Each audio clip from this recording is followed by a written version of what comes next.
Amen. Que Dieu bénisse sa parole. Mungu abariki neno lake. C'est l'apôtre Paul qui parle à Timothée. Ni mtume Paulo akiwa anaongea na Timotheo. Il lui dit, anamwambia, voilà ce que tu dois enseigner. Angalia kile ambacho utakachofundisha et recommander. Na utakachowaamuru. Si quelqu'un enseigne autre chose, kama mtu akifundisha kitu kingine, et s'écarte des paroles de vérité de notre Seigneur Jésus, na wala hayakubaliani na maneno yenye uzima ya Bwana wetu Yesu, et de l'enseignement conforme à la foi, na hayo mafundisho hayapatani na utaua, l'apôtre donne un avertissement. Huyu mtume Paulo anatoa angalizo. Il dit ceci. Anasema hivi. C'est comme s'il s'adresse à moi. Ina maana ni kama vile ananiongelea mimi. Et parce que nous sommes dans l'assemblée des hommes et servants du Seigneur, na kwa sababu tupo katika mkutano wa watumishi wa baba kwa wamama, et que nous tous, nous avons la responsabilité de pouvoir enseigner. Na sisi wote kwa vile tuna majukumu ya kuweza kufundisha. Tous nous avons la responsabilité de pouvoir prêcher. Na sisi wote tuna majukumu ya kuweza kuhubiri. Et même d'exhorter. Na hata pia kufundishana. Nous avons un avertissement. Tuna angalizo. L'apôtre nous avertit par le Saint-Esprit. Mtume Paulo anatupa angalizo kupitia Roho Mtakatifu.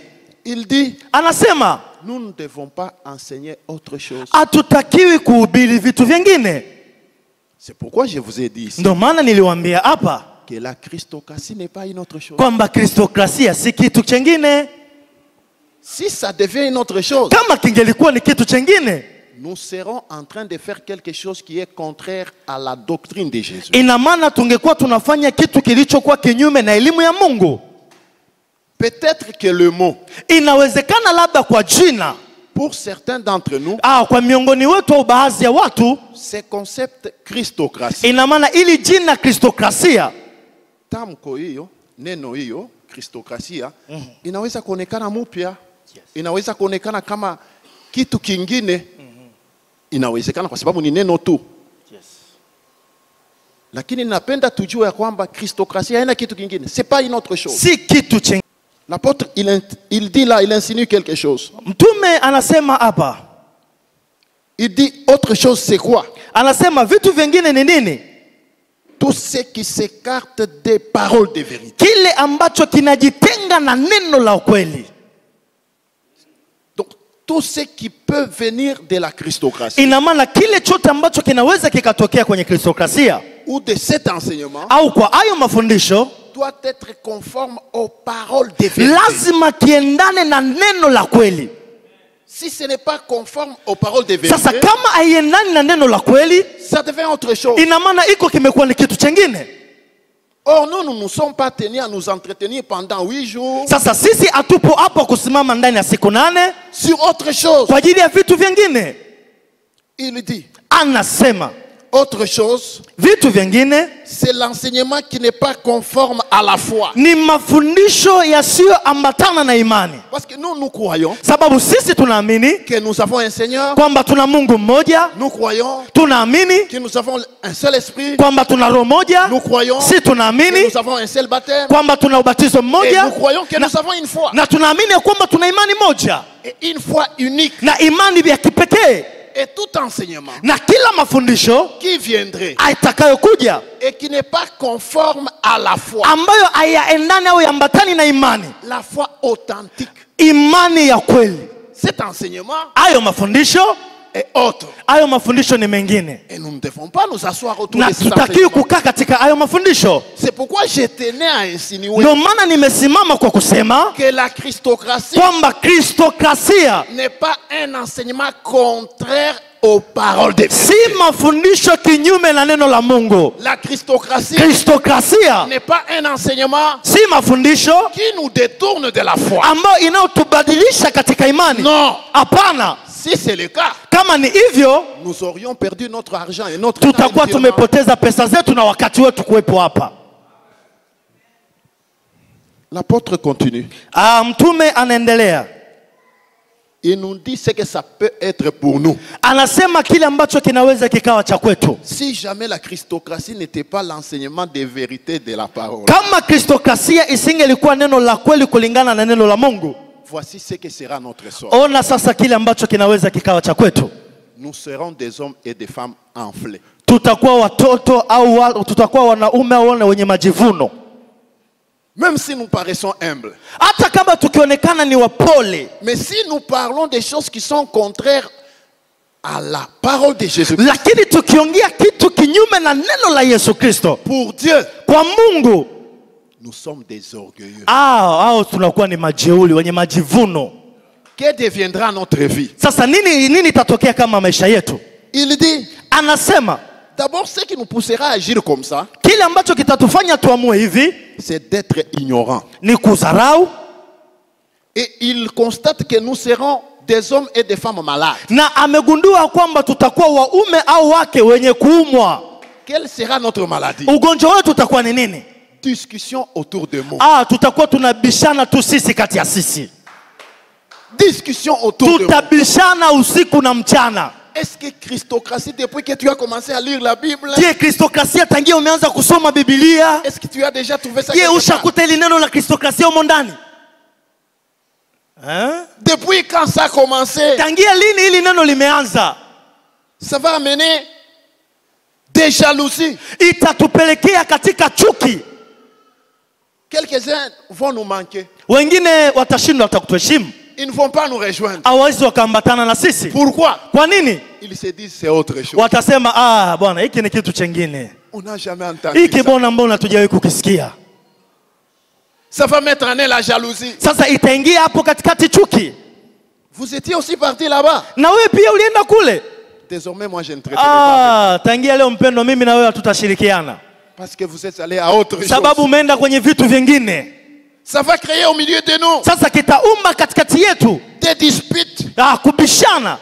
Ça va créer au milieu de nous. Itaumba katikati yetu. Des dérèglements. Kulalamika.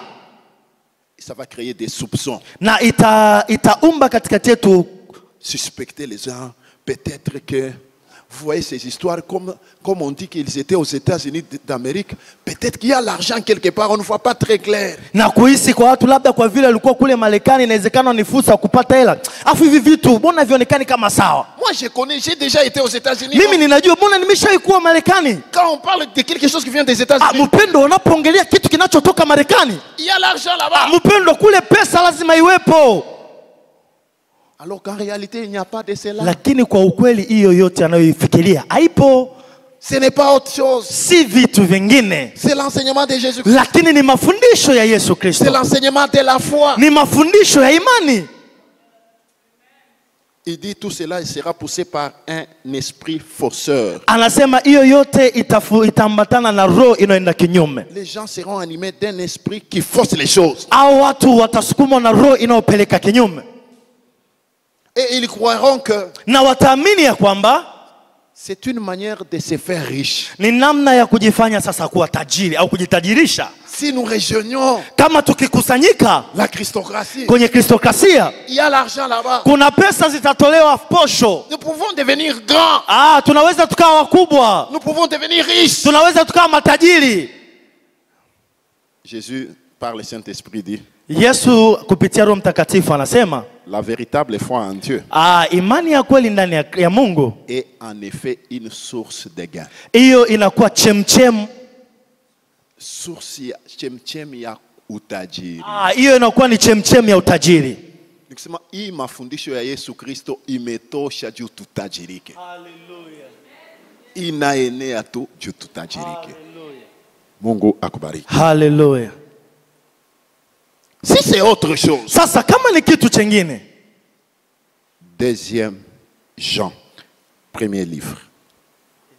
Épître de Jean, Yohana wa pili, premier verset. Waraka wa pili wa Yohana sura ile ya kwanza. On va nous lire le verset 9. Watatusomea et le verset 10. Mstari ule wa 9 mpaka ule wa 10. Deuxième épître de Jean, chapitre 1er, le verset 9 jusqu'au verset 10. Waraka wa pili wa Yohana sura ya kwanza mstari wa 9 mpaka wa 10, nasoma kama ilivyoandikwa.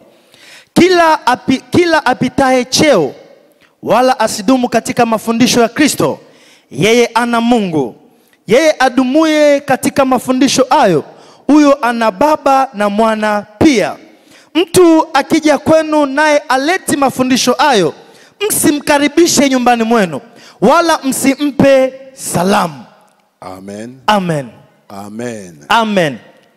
C'est toujours les avertissements du Saint-Esprit. Hiyo yote ni angalizo ya Roho Mtakatifu. Lorsque les gens se réunissent Wakati watu wanapokusanyika, autour de autre chose wakikusanyika kwa kitu chengine que l'enseignement des paroles véritables de Jésus, na mafundisho ya kweli ya Yesu Kristo, au-delà de l'enseignement de la foi de notre kinyume Jésus, na mafundisho ya imani ya Yesu Kristo, la Bible dit si quelqu'un est vraiment ancré en ces enseignements, Biblia inasema kama mtu akiingia katika hayo mafundisho, si la Christocratie hiyo kristokrasia nayo ikawa moja ya hayo mafundisho, pendant les 8 jours, wakati wa siku 8 si hizi, vous constatez nyie mtagundua que les enseignements qui sont dispensés au nom de la Christocratie kwamba mafundisho yanayotokana na kristokrasia ne vous maintiennent pas dans les paroles véritables de Jésus. haiwaweki katika neno la kweli la Yesu Kristo. La Bible vous donne la liberté Mpendwa, Biblia imekupatia uhuru de ne pas nous saluer. kwamba usitusalimie. Yaani ukituona unatupita tu.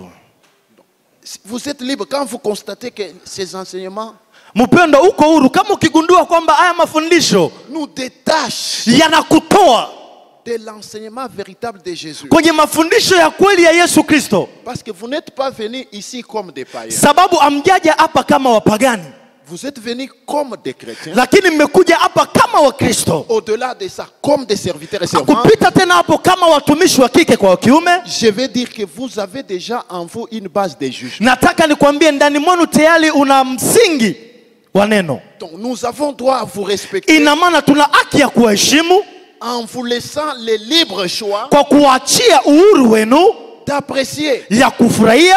Si vous constatez, Kama mtagundua c'est autre chose. kwamba hiki ni kitu chengine, C'est-à-dire une autre doctrine, ina maana haya ni elimu nyingine, un faux enseignement. ina maana ni mafundisho ya uongo. La Bible vous dit, Biblia inakwambia désormais, kuanzia leo ne nous saluez pas. hata kutusalimia acha. S'il était possible, Kama ingewezekana ne nous donnez même pas à manger. usitupe hata chakula. Mais alors si c'est l'inverse, Lakini sasa kama ni tofauti, alors il est demandé à chacun de nous mpendwa, imeomba sasa kwa kila mmoja wetu de nous serrer la main. hawezi kutusalimia. C'est-à-dire accepter Ina maana kubalini que nous puissions désormais commencer à marcher ensemble. na tuanze sasa kutembea wote kwa pamoja, Parce qu'on ne vous aura pas amené une autre doctrine, sababu hatukuwaletea elimu nyingine, mais on vous aura amené la doctrine que vous avez et que vous tenez à demeurer dedans. lakini tumewaletea elimu ambayo mnao na bado mnatembea katika hiyo elimu. L'enseignement de Jésus-Christ. Ni mafundisho ya Yesu Kristo. En dehors de l'enseignement de Ina maana Jésus-Christ, kinyume na mafundisho ya Yesu Kristo il n'y a point de salut, hakuna salamu, il n'y a pas de perfection, hakuna kutembeleana, il n'y a pas de sainteté. hakuna kuwa pamoja. C'est en Jésus Ni ndani ya Yesu, que tout est dedans. vyote viko ndani. Mais il y a un problème, Lakini kuna shida. surtout lorsque on se rencontre comme ça. Sasa tena moja hapo, kama tukiwa tunakutana hivi, Il était encore mieux ilikuwa tena vizuri. les plénières du soir. Mikutano ya magharibi. Ilikuwa tena vizuri mikutano ya jioni, Kwa sababu mikutano ya magharibi inaleta tu washirika zaidi. Mkutano ya washirika zaidi inakuwa mkutano nzuri kwa ajili yangu. Kwa sababu ni mikutano ya watu wale weko nakuya na nia ya kujifunza. Mimi mikutano ya wachungaji siseme hii mkutano, nasema ya kukongo. yes, Inakuwa na magumu. Kwa sababu kujifunza ni kidogo. Na kama hakuna kujifunza ni kifo tu. La Christocratie, kristokrasia, comme même l'enseignement, c'est ça même l'enseignement de Jésus. na hiyo ndiyo mafundisho ya Yesu Kristo. Je voudrais que, bien aimé, vous sachiez une chose, Nilipenda wapendwa mjue kitu kimoja, que la Christocratie, ce n'est pas une nouvelle doctrine. kristokrasia siyo elimu mpya. N'est pas une doctrine étrangère. Kristokrasia si elimu inayotoka ugenini, C'est l'enseignement de Jésus. ni mafundisho ya Yesu Kristo. Parce que rien ne sera dit Sababu hakuna kile dans kinachosemekana la Christocratie ndani ya kristokrasia contraire à l'enseignement de Jésus, kinyume cha mafundisho ya Yesu Kristo, contraire à l'enseignement des apôtres, kinyume na mafundisho ya mitume, contraire à l'enseignement des saints prophètes. kinyume na mafundisho ya manabii. Parce que Jésus-Christ, c'est lui-même la pierre angulaire. Sababu Yesu Kristo mwenyewe ameyasema hayo, Car de tout, tous, nous tirons la force en ce Jésus. kwamba tunaote tunachukua nguvu kutokana ndani ya Yesu. Mais pour que ces enseignements nous aident, Sasa ili haya mafundisho yatusaidie, il faut certaines attitudes. inabidi tutembee katika baadhi ya tabia. La première attitude Tabia ya kwanza que nous devons avoir ambayo natakiwa tuwe nayo est liée à ce que nous venions de dire. imeambatana na kile ambacho tumetoka kusema, Ce qui nous donne la force kinachotupa nguvu de venir encore et encore. ya kuja tena na tena. Je vous l'ai dit, Ninawaambia c'est parce que ce n'est pas autre chose. ni kwa sababu Ce n'est pas autre chose. si kitu chengine, Ce n'est pas une nouvelle doctrine. si kitu kipya, C'est l'enseignement de celui en qui vous avez cru. ni mafundisho ya yule ambaye mumemwamini, C'est l'enseignement de celui qui vous a appelé ni mafundisho ya yule ambaye aliyewaita dans diverses grâces et dons. kulingana na hiyo neema uliokuwa nayo. Comme c'est son enseignement, Kwa sababu ni mafundisho yake, nous avons intérêt à venir, tunaye faida ya kuipata, à venir et à venir encore. kupata tena. Ça, c'est la première attitude. Hiyo ni tabia ya kwanza, Persévérer dans ces choses. kudumu katika hivyo vitu, Comme ce fut le cas des apôtres. kama ilivyokuwa pia mitume. La première église, Kanisa la kwanza, la Bible dit, Biblia inasema ils persévéraient dans les enseignements. walikuwa wanadumu katika mafundisho. Je vous en supplie, Na mimi ninawaomba, persévérons hebu tujaribu kudumu dans cet enseignement. katika haya mafundisho. C'est l'enseignement de Jésus. Ni mafundisho ya Yesu Kristo, C'est l'enseignement des apôtres. ni mafundisho ya mitume. Persévérons. Hebu dans cela. tudumu katika hayo mafundisho. Deuxième attitude. Na tabia ya pili, Deuxième Timothée chapitre 2. Deuxième Timothée chapitre 2. Timotheo wa pili sura ile ya pili Le premier verset et le verset 2. na mstari wa kwanza mpaka ule wa pili. Comme je vous l'ai dit, ce sont des choses que nous connaissons, mais nous nous rappelons. Kama nilivyoambia kwamba ni vitu tunavyovijua. Nous nous rappelons. Verset premier, Timotheo wa pili sura ile ya kwanza, le premier verset au verset 2. mstari wa kwanza mpaka ule wa pili. Ninasoma kama ilivyoandikwa. Paulo, mtume wa Kristo Yesu, kwa mapenzi ya Mungu kwa ajili ya ahadi ya uzima ulio katika Kristo Yesu, kwa Timotheo mwanangu mpendwa, neema na iwe kwako na rehema na amani zitokazo kwa Mungu Baba na kwa Kristo Yesu Bwana wetu. 2. Continuez. C'est pas deuxième Timothée chapitre 2, premier verset au verset 2. Timotheo wa pili sura ya pili mstari wa kwanza mpaka ule wa pili. Basi wewe mwanangu, uwe hodari katika neema iliyo katika Kristo Yesu, na mambo yale uliyoyasikia kwangu mbele ya mashahidi wengi, ayo uwakabidhi watu waaminifu watakaofaa kufundisha na wengine. Amen. Amen. Amen. Amen. L'apôtre Paul, Mtume Paulo il s'adresse à son fils Timothée. anaongea na mtoto wake Timotheo, Il lui dit, anamwambia tire ta force, toa nguvu yako, aie pour l'appui, hebu uwe aie pour force na uwe na nguvu la grâce que tu as eue en Jésus. na neema uliopata kwa Yesu Kristo. Bien-aimés, Wapendwa, nous sommes des hommes et des femmes forts. sisi ni waume kwa wake wenye nguvu. Notre force, Nguvu yetu nous la tirons nulle part qu'en la grâce de Jésus. hatuitoi sehemu nyingine isipokuwa ni kwa neema ya Yesu Kristo. La grâce que Christ nous a faite Neema ambayo Yesu ametufanyia doit être notre appui. lazima iwe sehemu ya kuegemea kwetu. Souvenez-vous que la grâce de Christ communique la force. Hebu kukumbuka neema ya Mungu ikiwa ya kipekee kama nguvu yetu. Sans la grâce, Bila neema nous ne serons rien. sisi si kitu.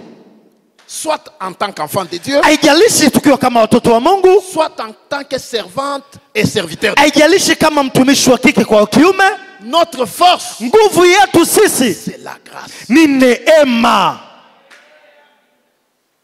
Maintenant, il lui dit quelque chose. Sasa anamwambia kitu kimoja. L'enseignement que tu as eu Mafundisho ambayo umeyapata de moi, kutoka kwangu, il y a un problème de formation. kuna shida sana kwenye kufundisha. de venir. Kuja. Venir encore. Kuja tena. Je vous encourage. Ninawatia moyo. À chaque occasion Kila fursa inapopatikana. où tu apprendras Au utakaposikia qu'il y a quelque part une formation. kwamba kuna sehemu kuna mafundisho. Une formation pour nous aiguiser. Mafundisho ya kutusaidia. Non pas selon une autre chose. Lakini yasiwe ni kitu chengine. Non pas selon une nouvelle autre chose. Na yasiwe ni kitu kipya. Mais selon l'enseignement de Christ. Lakini ni kulingana na mafundisho ya Kristo. Je vous en supplie. Ninawaomba wapendwa. Acceptez d'être au pied. Ebu tukubali kukaa kwenye miguu. Les pieds Miguu ne sont pas pieds. sio miguu. Ils sont pieds Ni miguu dans ces royaumes de ciel. ndani ya ufalme wa Yesu Kristo. Dans les royaumes de Christ, Ndani ya ufalme wa Yesu, la tête est cachée aux pieds. kichwa kimejificha kwenye miguu. La dernière place prend la première. Nafasi ya mwisho inachukua nafasi ya kwanza. Je ne sais pas si vous comprenez. Sijajua kama mnaelewa. Dans ces royaumes, Katika huu ufalme, quand Dieu vous demande d'être au pied, wakati Mungu anakuomba uwe kwenye miguu, c'est qu'il vous a placé à la tête. ina maana amekuweka kwenye kichwa. Quand Dieu vous demande d'être le dernier, Na kama Mungu anakuomba uwe wa mwisho, il vous appelle à être le premier. ina maana anakuita ili uwe wa kwanza. Voilà la difficulté. Ona sasa shida. Pour nous les hommes de Dieu, Sisi kama watu wa Mungu, nous comptons le nombre d'années que nous avons enseigné. sisi tunahesabu miaka ambayo tumeshafundisha, Nous comptons le nombre des églises que nous avons déjà implantées. tunahesabu idadi ya makanisa ambayo tumeyafungua, Nous comptons le nombre de miracles, de prodiges qui nous ont accomplis. tunahesabu miujiza na ambayo tumeshaifanya. Et cela fait de nous des hommes grands Na hiyo sasa inatufanya eti tuwe watu wakubwa qui n'ont besoin d'être au pied. ambao hao watu hatutakiwi sasa kurudi kwenye miguu. On ne peut pas apprendre en étant à la tête. Hatuwezi tukakubali kufundishwa tukiwa kwenye kichwa. On apprend en étant au pied. Tunafundishwa tukiwa chini ya miguu. Souvenez-vous, Hebu kumbuka lorsque Jésus a été invité dans la maison de Marthe, wakati Yesu alikuwa amealikwa katika nyumba ya Martha. Marthe était en train de s'occuper de beaucoup Martha d'autres yeye choses. alikuwa anasumbuka na jiko, Mais Marie lakini Maria n'avait pas choisi d'être yeye à la tête, akuchagua kuwa jikoni, mais il a choisi d'être au pied. lakini yeye amechagua kuwa miguuni. Même Paul, Lakini hata Paulo, alors qu'il n'était pas encore converti, na wakati alivyokuwa bado hajaamini, là dans le judaïsme, lakini akiwa kule Yuda, il avait excellé lakini alikubali kwenda parce qu'il avait choisi kwa sababu alichagua d'être au pied de Gamaliel. awe katika miguu ya Gamaliel. C'est comme ça que quand le moment est venu, Ndio maana wakati ulipofika, personne ne pouvait comprendre la loi juive comme lui. hakuna mtu ambaye alielewa sheria ya Wayuda, Parce qu'il avait choisi d'être au pied. sababu alikubali kuwa miguuni. Dans cet enseignement Ina maana katika hayo de la mafundisho Christocratie, ya Kristokrasia, qui n'est que l'enseignement de ni Jésus, mafundisho tu ya Yesu Kristo. acceptons d'être au pied. Hebu tukubali tuwe kwenye miguu, Au pied pour apprendre. miguu ili tupate kujifunza. Nous n'aurons rien perdu. Hatutapoteza kitu chochote, Parce que nous compléterons sababu tunajazia à ce que nous avons déjà. ya kile ambacho tayari tuko nacho, Et nous serons des hommes na sisi tutakuwa watu, faits. Des hommes faits. tutakuwa watu Nous walioundwa serons des hommes forts. na watu wenye nguvu. Acceptons Tukubali que nous puissions nous mettre au pied des autres. kwamba tukae kwenye miguu ya wengine, Ne rejetons pas. tusitupilie mbali, Acceptons de suivre tukubali kufuatilia humblement, kwa unyenyekevu wote, en priant. kwa kuomba, Parce qu'on ne peut pas comprendre l'enseignement si on ne prie pas. sababu hatuwezi tukaelewa mafundisho kama hatuombi. On ne peut pas enseigner si on ne prie pas. Hatuwezi tukafundisha kama hatuombi, Car c'est spirituellement que ces choses doivent être. sababu ni kiroho haya mambo ndio yanafanyika.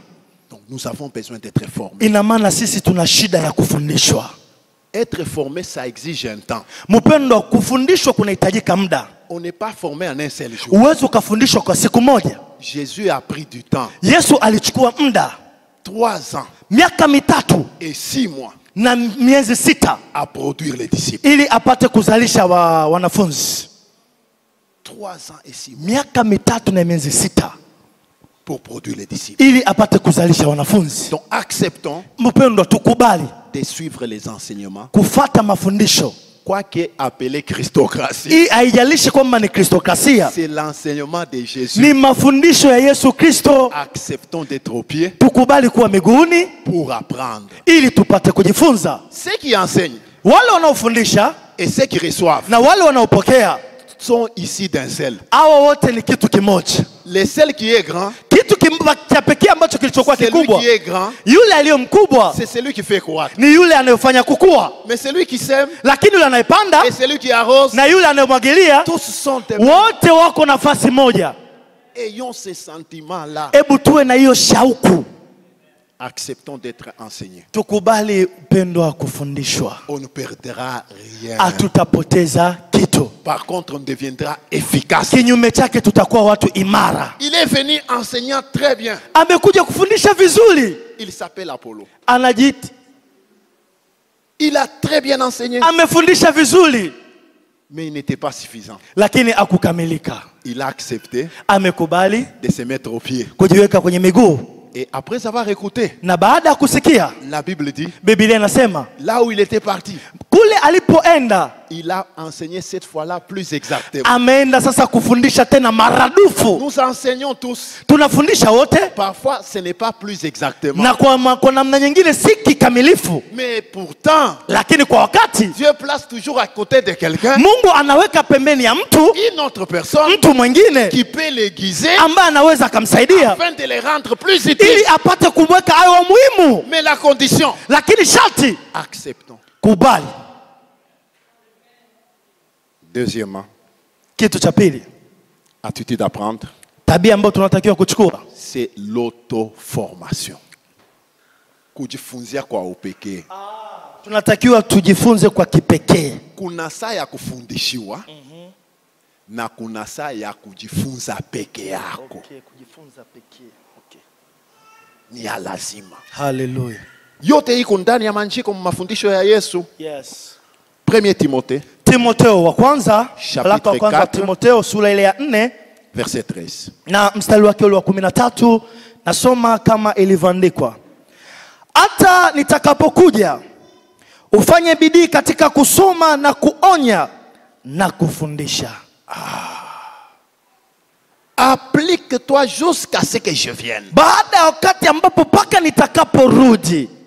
S'appliquer, Kufanya c'est un terme très fort. ni kitu kigumu sana, chenye nguvu sana. En Swahili, je peux dire, Kwa Kiswahili anaweza akasema kuambatana ni kusema kubakia mwenye kudumu sehemu fulani. Kama hii mkono yangu inaambatana na hii kinani kia maua, inaambatana ni kusema aitoke kuiki nani. Njoo banasema s'appliquer à la lecture. kuambatana na mafundisho. Kukusoma. Lecture. Kuambatana na kusoma. Mtumishi wa Mungu inabidi kujifunza kuambatana na kusoma. Yes. Kusoma. Tuanzie poto hata na Biblia. Juu ndio chombo yetu kubwa. Yes. Namna yetu ya kusoma Biblia kwa wengi haitoshi. Tuko nasoma Biblia paka lisali moja karibu na mahubiri. Masaa mawili karibu na mahubiri. Kama inatokea kwenye kanisa lako hapa kupatia program ya kuhubiri mwezi mzima hautasoma Biblia. Utasubiria paka wakati ya kuhubiri ya kuongoza. Hauwezi kukua. Haiwezekani. Hallelujah. Hata mafundisho ya kristokrasia haina mafundisho ya kusikia siku moja basi kumemalizika, hapana. Ni mafundisho naomba kuisoma na kusoma tena. Kuna vitabu kwenye Kiingereza, kuna vitabu kwenye Swahili, kuna vitabu kwenye Kifaransa.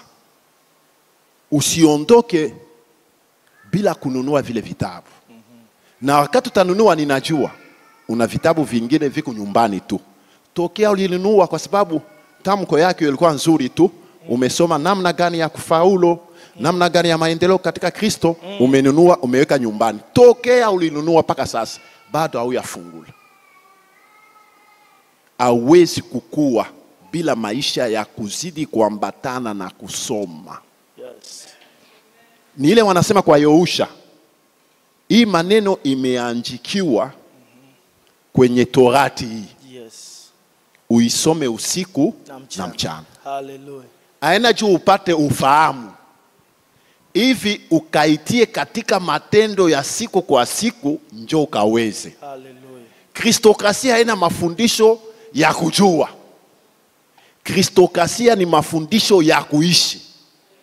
Kama tunajua bila kuishi, tutapotesha wakati yetu bure kabisa. Kitu kia kwanza, qu'on se mette au pied, Tukae kwenye miguu que ceux qui ont une grâce na wale waliokuwa na neema nous communiquent quelque chose. watupe kitu Ils fulani. ne sont pas grands à cause de ça. Hawa si wakubwa kwa ajili ya hicho, Nous ne sommes pas moindres. na sisi si wa chini sana. Ils sont grands Wao ni wakubwa avec nous pamoja na et sisi, nous sommes grands na sisi ni wakubwa avec eux. pamoja nao. Si vous n'étiez pas assis, Kama nyie msingokuwa mmekaa kama mlivyokaa, je serais un prédicateur. je ningekuwa mhubiri. Je suis prédicateur par vous. Mimi ni mhubiri kupitia nyinyi. Donc je tire ma force chez Ina vous. maana mimi nguvu ninaipata kutoka kwenu, Et vous tirez la force na chez nyie moi. mnapata nguvu kutoka kwangu. Le seul qui est grand, Wale waliokuwa wakubwa c'est Dieu. ni Mungu peke Le yake. seul qui est grand, Kile kilichokuwa kikubwa c'est Christ. ni Kristo peke yake. Bien-aimé, Wapendwa, la Christocratie apporte Kristokrasi inatuletea une révélation. ufunuo Autant que nous en avons encore. kwa wakati tukiwa tumeshaupata tayari. Les révélations des choses de Dieu Ufunuo wa mambo ya Mungu est progressive. unaendelea au ni mwendelezo. La parole de Dieu demeure la même. Neno la Mungu linadumu milele, Mais la compréhension, lakini uelewa la sasa, lumière, mwangaza Dieu est en train de la dispenser à des moments différents. Mungu anauweka katika nyakati tofauti. Ce que je n'ai pas compris hier, Ina maana kile ambacho sikukielewa jana je peux le comprendre aujourd'hui. ninaweza nikakielewa leo. Ce que j'avais mal entendu Kile autrefois, ambacho nilikielewa vibaya je jana peux être éclairé d'une autre manière. ninaweza nikaangaziwa namna nyingine. Je vais vous dire une petite illustration. Nitakwambia kitu kimoja. Moi, là où j'ai cru, Mimi mahali ambapo nipo on nous avait enseigné. walitufundisha, Et cet enseignement na hayo mafundisho avait produit des fruits en moi. yalikuwa yamezaa matunda ndani yangu. J'étais devenu ce que j'avais appris. Mimi nilikuwa kutokana na kile nilichofundishwa. Alors, dans les choses que j'avais appris, Sasa katika vitu ambavyo on nilivyofundishwa, m'avait appris ceci. walinifundisha hivi Qu'une fois l'année, kwamba ndani ya mwaka mmoja, les souverains sacrificateurs ina maana kuhani entraient dans les lieux alikuwa anaingia sehemu très saints takatifu avec ses offrandes pamoja na sadaka et zake les offrandes du peuple. na sadaka ya taifa. Et on nous avait encore appris Na walitufundisha tena hivi, que comme ces lieux-là, kwa sababu hiyo sehemu personne ne peut y entrer hakuna mtu ambaye anaweza kaingia en dehors du souverain sacrificateur. kinyume ya Mlawi. Alors, on liait une chaîne au pied. Sasa huyo mtu alikuwa anamfunga kamba kwenye mguu wake. Comme ça, s'il entre là-bas, Sasa ina maana anapoingia hapo, si on constate qu'il n'est pas sorti, sasa wakigundua kama hajatoka, parce que personne d'autre ne peut entrer là-bas, sababu hakuna mtu mwingine anaweza kaingia, on devait le tirer. inabidi wamvute. J'ai gobé ça Mpendo, nikameza hiyo et j'étais devenu très fort dans na cette nikawa mwenye nguvu kupitia nayo mafundisho. J'ai prêché comme ça. Mpendo, nikahubiri na mimi hivyo hivyo. Un jour, je suis allé dans une conférence. Siku moja nimeenda kwenye mkutano, Un homme de Dieu a parlé. mtu mmoja wa Mungu ameongea, Il a dit que c'est un faux enseignement. anasema hayo ni mafundisho ya uongo. Cha kwanza, Aucun sacrificateur, Hakuna- souverain sacrificateur, hakuna kuhani yoyote on les liait avec une chaîne. ambao wanamfunga kamba. Ça n'existe pas dans Hiyo la Bible. hiyo haipo katika ulimwengu. Cherchez, vous allez remarquer Hebu ça. tafuta utaikuta. Mais moi, j'avais enseigné sur ça. Lakini mimi nilifundisha hivyo. Des deux, Ya pili, dans les lieux très saints, katika sehemu takatifu aucun sacrificateur n'est mort là-bas. hakuna kuhani aliyokufa humo ndani, Parce que là-bas, il n'y a pas la mort. sababu huko ndani hamna kifo, Il n'y a que la vie. huko kuna uhai, uzima. J'ai écouté ça dans l'enseignement. Nilivyosikia hayo katika mafundisho, Là où j'étais assis, pale ambapo nilikuwa nimekaa, j'ai dit Seigneur. nikasema Mungu, Il s'était plein. Nous sommes pas nombreux. mpendwa, hapa sisi ni wachache, kule kwa watu wamejaa. J'ai levé la main en l'air. Nikainua mkono juu, J'ai dit c'est vrai. nikasema ni kweli, Moi, je suis de ceux qui ont enseigné comme ça. mimi ni mmoja wale waliofundisha hivyo. Je demande pardon à Dieu. Ninaomba msamaha kwa Mungu. Et les gens ont regardé. Watu wanaangalia wanasema Le docteur Willy. Dr. Willy, Qui vous dit que docteur Willy connaît tout? nani kakwambia kwamba Dr. Willy anajua yote? La Bible ne dit-elle pas? Biblia La Bible ne dit-elle pas Biblia haimaanishi que tous kwamba wote nous connaissons en partie? tunajua nafasi. Maintenant, je suis rentré dans mon église. Sasa nimeingia ndani ya kanisa yangu. Tout le monde était assis comme ça. Kila mmoja amekaa kama mlivyokaa. J'ai pris la parole. Nimechukua neno. Je me suis fâché contre l'église. Nimekasirika kinyume na kanisa. J'ai dit, vous, cette église, vous n'êtes pas une bonne église. Nimesema hii kanisa sio kanisa zuri. Nous vous avons toujours enseigné. Sisi tumewafundisha kila Et siku. lorsque vous écoutez la parole de Na Dieu, wakati mnavyosikia neno la Mungu, agissez comme les chrétiens de Béret. hebu tembeeni kama mnavyosikia. Rentrez chez vous. Ingieni ndani mwenu. Lisez la parole. Semani neno Pour voir la vérité de la ili parole. kuona ukweli wa neno. Je suis venu ici. Nimekuja hapa. Je vous ai trompé des années et des années. Nimewadanganya miaka na miaka. Et vous tous, vous étiez là que amen, Na nyie amen. wote mlikuwa mnaitikia tu amen amen. Tout le monde me regarde. Kila mtu anaanza kuniangalia. Il nous a trompés. Ametudanganya. J'ai dit oui, je vous ai trompé. Nimesema ndio, nimewadanganya. J'ai pris les écritures. Nikachukua maandiko. J'ai lu. Nimesoma. Qu'à la place des chaînes, Kwenye nafasi ya kamba, ils avaient des pommes qui sont en forme de grenades. Des clochettes. Ikusa kakibuyu. Kunkanjo kule. Walikuwa na kibuyu ambacho kimewafunga kwenye kanzu zao. Kama unatembea kile unalia. Na wanavyotembea kinakuwa kinalia kama kingelengele ambacho wamefunga. Hapana mnyororo ya kukokota. Sio mnyororo wa kuvuta. Tout le monde m'a regardé, j'ai dit vous n'êtes pas gentil. Kila mtu amenangaa nikamwambia nyinyi si watu wazuri. C'est comme nous sommes en train de vous enseigner là. Ndo kama hapa tunavyowafundisha. On risque même de vous mentir. Tunawezekana hata Est-ce qu'il y tukawadanganya. a une question? Na kuna swali? Tous nous sommes gentils là. Kila watu tunaonekana wazuri sana. Non, s'il y a des questions, il faut poser les questions. Hapana, kama kuna maswali inabidi kuuliza. Pour avoir la lumière. Ili upate kuwa na mwangaza. Pour ne pas rester dans les erreurs. Ili usibaki kubaki kwenye makosa. Mes frères, j'ai enseigné ça plus de 15 ans. Wapendwa, nilifundisha hilo ndani ya miaka 15. Et il fallait une conférence. Na ilibidi kufanyike kongamano. Pasteur John connaît l'église. Mchungaji John anajua kanisa. Mamie connaît l'église. Na mama mchungaji pia anajua hilo kanisa. C'était dans l'église Jardin d'Éden. Ilikuwa katika kanisa la bustani la Edeni. Des pasteurs José Mbuyamba. Na mchungaji anaitwa Joseph Mbuyamba. C'est dans cette conférence là. Ni katika huo mkutano que j'ai été éclairé. Ambapo nilikuwa nimepata mwangaza. Dans cette portion là. Ni katika kupata hiyo. Aujourd'hui. Leo. Plus de chaînes dans ma prédication. Hakuna madhabahu kwenye mahubiri yangu. À cause de la conférence. Ni kwa sababu ya huo mkutano. Nous voulons que cette conférence. Tunataka huo mkutano. Nous soyons sincères. Ili tupate kuwa kweli. Là où on comprend qu'on était dans l'erreur. Mahali ambapo tunaelewa tulikuwa kwenye makosa. Ne vous enorgueillissez pas. Mpendo, usijifanye kuwa jeuri. L'église n'est pas ton église. Kanisa si kanisa lako. L'œuvre de Dieu n'est pas ton œuvre. Kazi ya Mungu si kazi yako. C'est l'œuvre de Dieu. Ni kazi ya Mungu. Humilions-nous. Hebu tushuke devant la main puissante de Dieu. Mbele ya mkono wenye nguvu wa Mungu. Il nous élèvera au na huo mkono ndio utakaotuinua. Je termine. Ninamaliza. Je termine. Ninamaliza. La Christocratie. Kristokrasia. La formation. Ni mafundisho. La Christocratie et la formation. Kristokrasia ni mafundisho. Mais cette formation. Na hayo mafundisho sasa. Dans la Christocratie. Ndani ya Kristokrasia. A une base. Yana msingi wake. Il y a une base de kuna msingi katika mafundisho ya Kristokrasia. Je vais prendre une illustration et on termine. Nataka nichukue moja andiko alafu tunamaliza. Daniel. Tuende kwenye kitabu cha Daniel. Chapitre 1er. Msura yake ile ya kwanza nasoma kama ilivyoandikwa. Oui, oui. Katika mwaka wa 3 wa kumiliki kwake Yoakim, mfalme wa Yuda Nebukadneza, mfalme wa Babeli alikwenda Yerusalemu akausuru. Bwana akamtia Yoakim mfalme wa Yuda katika mkono wake, pamoja na baadhi ya vyombo vya nyumba ya Mungu, naye alivichukua mpaka nchi ya Shinari, mpaka nyumba ya Mungu wake, akavingiza vile vyombo katika nyumba ya hazina ya Mungu wake. Mfalme akamwambia Ashpenaz, mkuu wa matowashi wake, awalete baadhi ya wana wa Israeli wa uzao wa kifalme na uzao wa kiungwana, vijana wasio na mawa, wazuri wa uso, wajuzi wa hekima, waerevu kwa sababu ya maarifa yao, wenye kufahamu elimu, watakaoweza kusimama katika jumba la mfalme. Tena aliwaambia awafundishe elimu ya Wakaldayo na lugha yao. Huyo mfalme akawaagizia posho ya chakula cha mfalme na ya divai alivyokunywa, akaagiza walishwe hivyo muda wa miaka 3, ili kwamba hatimaye wasimame mbele ya mfalme.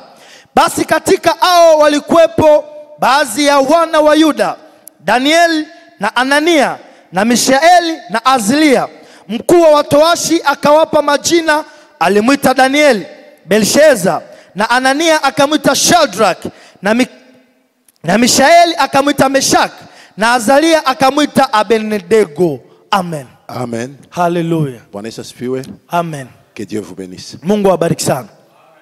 La Christocratie, Kristokrasia, je vous ai dit, c'est l'enseignement de Christ. nimewambia kwamba ni mafundisho ya Kristo.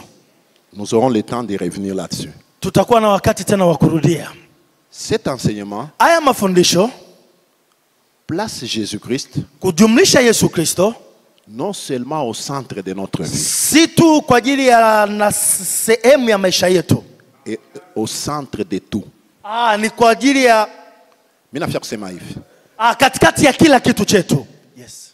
Christocratie Kristokrasia ni mafundisho ile iko namtia Yesu kama msingi wa kitu kyote kile kinawezekana kufanyika kanisani, lakini yule ya ile ufahamu Kristokrasia iko natupeleka musehemu ya kumutambua Kristo kama mutawala, kama mfalme.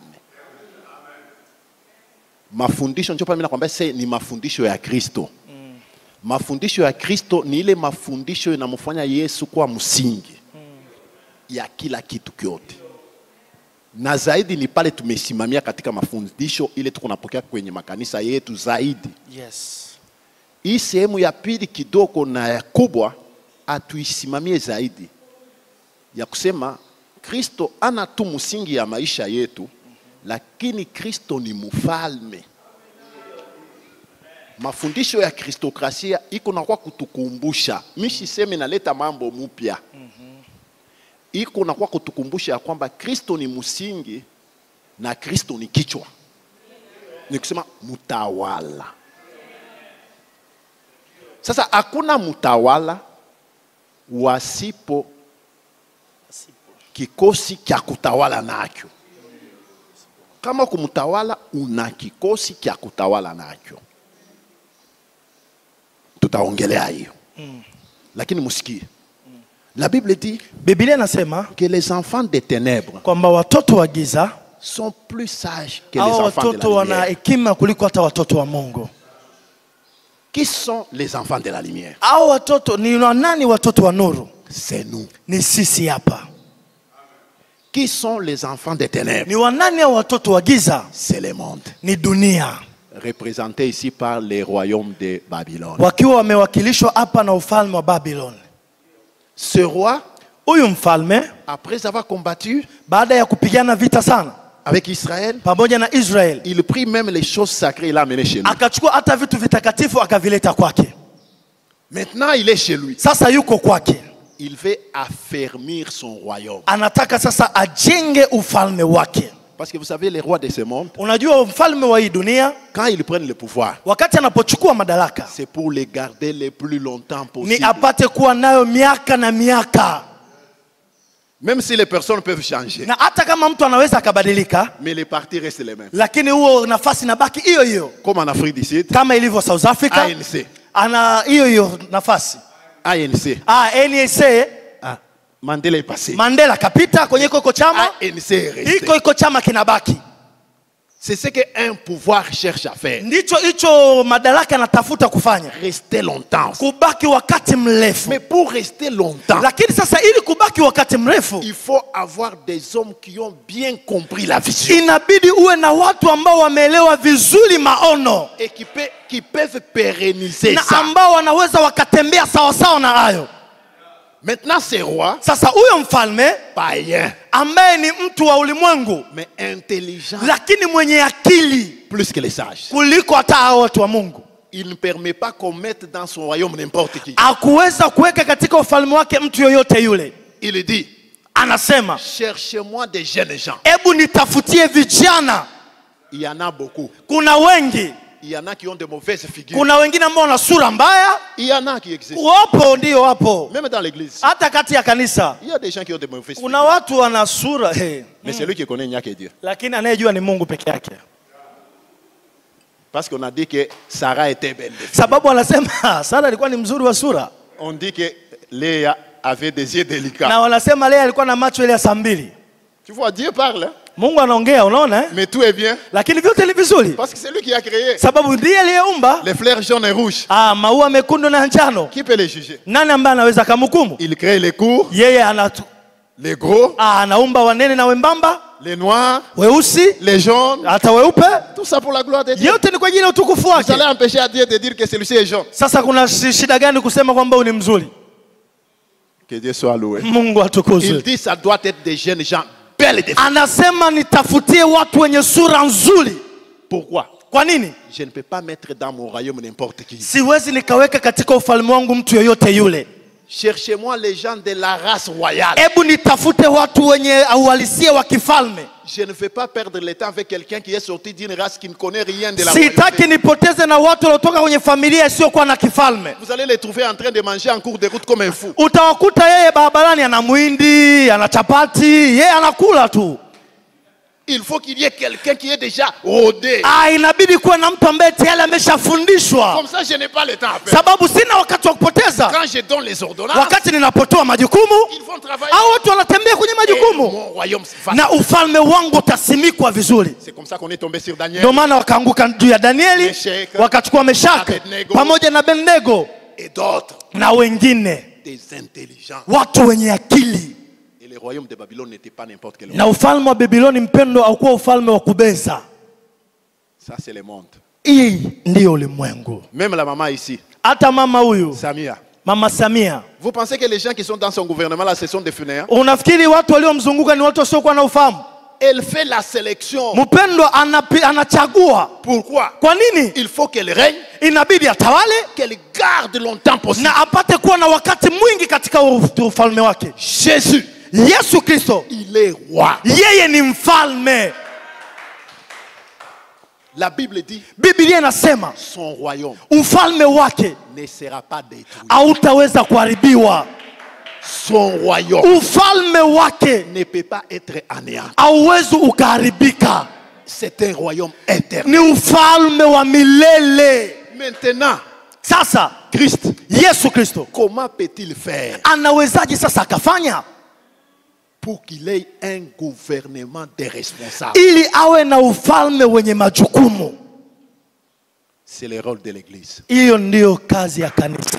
L'Église, hein, Kanisa son rôle kazi yake n'est pas seulement d'amener les gens au salut. si kuwaweka tu watu kwenye wokovu, Il commence par là. lakini anaanzia kupitia hilo. Mais le rôle de l'Église, Lakini kazi ya kanisa c'est faire de ces hommes et de ces femmes ni kuwafanya wanawake kwa waume des rois. wawe wafalme, Et il faut des attitudes. na wanawafanya wanakuwa na tabia.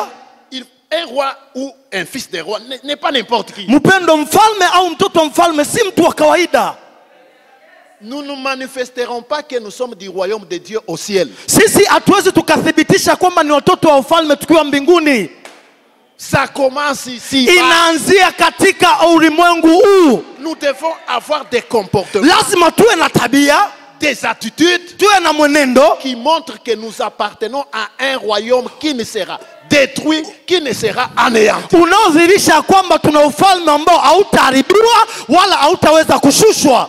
Et ces attitudes-là Na huo mwenendo sasa sont fonction de l'enseignement. huo unatokana na mafundisho. La Christocratie, Kristokrasia, lorsque nous allons suivre les enseignements wakati tutakapokuwa tunafuatilia mafundisho avec différents serviteurs, pamoja na watumishi tofauti parmi lesquels ambao watumishi, le bishop qui va me remplacer bishop ambaye atakayekuja badala yangu et les autres qui viendront, na wengine watakaokuja, leur travail, kazi yao wao c'est nous former ni kututengeneza à entrer dans la cour royale, kuingia katika ufalme, la cour du roi éternel. kuingia katika ufalme wa mfalme wa milele. Nous ne serons pas les mêmes Sisi hatutabaki wale. si nous suivons cet enseignement. Kama tukifuatilia haya mafundisho, Nous sommes des princes, sisi ni watoto wa nous mfalme, sommes des rois, sisi ni wafalme, nous sommes des grands. sisi ni wakubwa. Au travers de cet enseignement, Kupitia haya mafundisho je vous invite ninawakaribisha à disponibiliser nos cœurs. kuweka moyo wenu tayari. Je vous invite à Ninawakaribisha disponibiliser les temps. kuweka wakati wenu. Je vous invite Ninawakaribisha à disponibiliser vos moyens kuweka nani hela zenu pour comprendre ces ili choses. upate kuelewa. et nous serons des grands. na tutakuwa wakubwa. C'est comme ça que le pasteur John Na ndivyo hivyo mchungaji John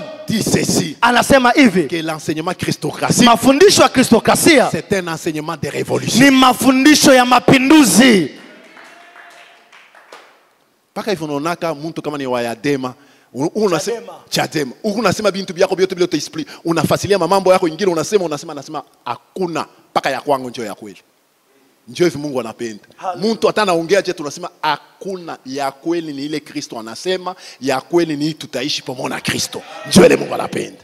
Bwana Yesu asifiwe. Hallelujah. Na wapenda sana. Hallelujah. Mungu anobariki. Hallelujah.